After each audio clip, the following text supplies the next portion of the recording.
Hi. Good morning, everybody. I'm from Hong Kong, and I'm representing the Global Liberal Arts Alliance, and I'm going to ask a question about that. So, Mr. Sachs, you just raised that we should, the top political agenda is to alleviate inequality instead of arguing with each other which one is not democratic or democratic. But there are indeed authoritarian regimes which are they really motivated to tackle inequality while they build gulags in Xinjiang, jailing students and dissolving civil society in Hong Kong, and fading a history of large-scale killings in the Cultural Revolution? Well, I'm risking my only freedom of speech of saying that because I live in Hong Kong. But is that hypocritical or morally decent for the West to collaborate with them to alleviate inequalities as the first agenda to solve, while not condemning their That's good. dangerous? That's clear. Thank you. Thank you. That's clear. Yeah, thank you. Jeff, you want to respond to those first? Yeah. My view is that we need a world that operates under two major charters. One is the United Nations Charter, and the second is the Universal Declaration of Human Rights, which is our moral charter.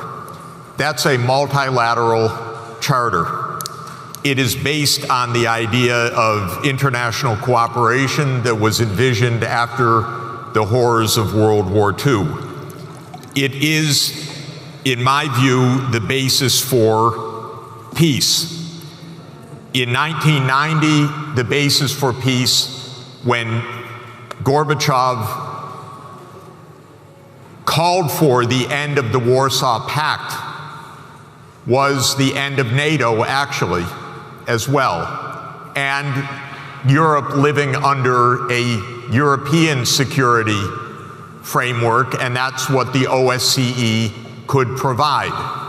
I've never been a fan of NATO since the end of the Soviet Union. NATO was a military alliance of the United States created to defend against a Soviet invasion of Western Europe. And the United States and Germany promised Gorbachev in 1990 explicitly that with the dissolution of the Warsaw Pact and with the reunification of Germany, NATO would not expand eastward.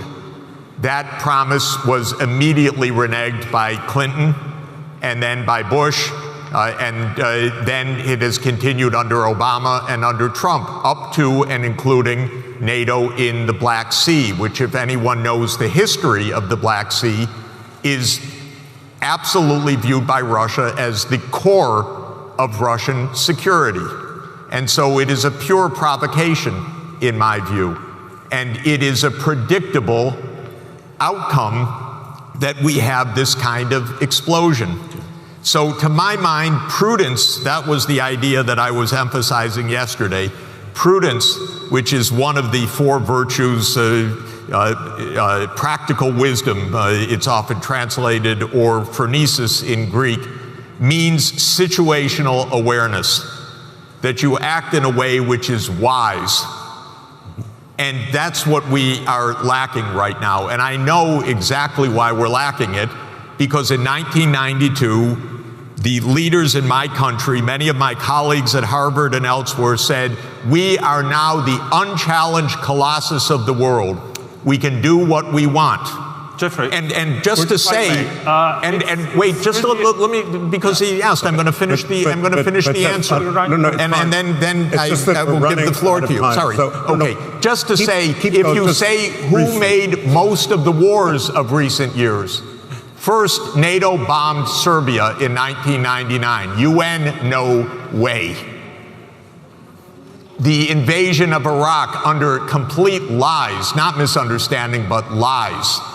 The CIA operation to overthrow Assad in 2009. I think you've answered the NATO mission to overthrow Gaddafi. And then we say, how can anyone launch a war?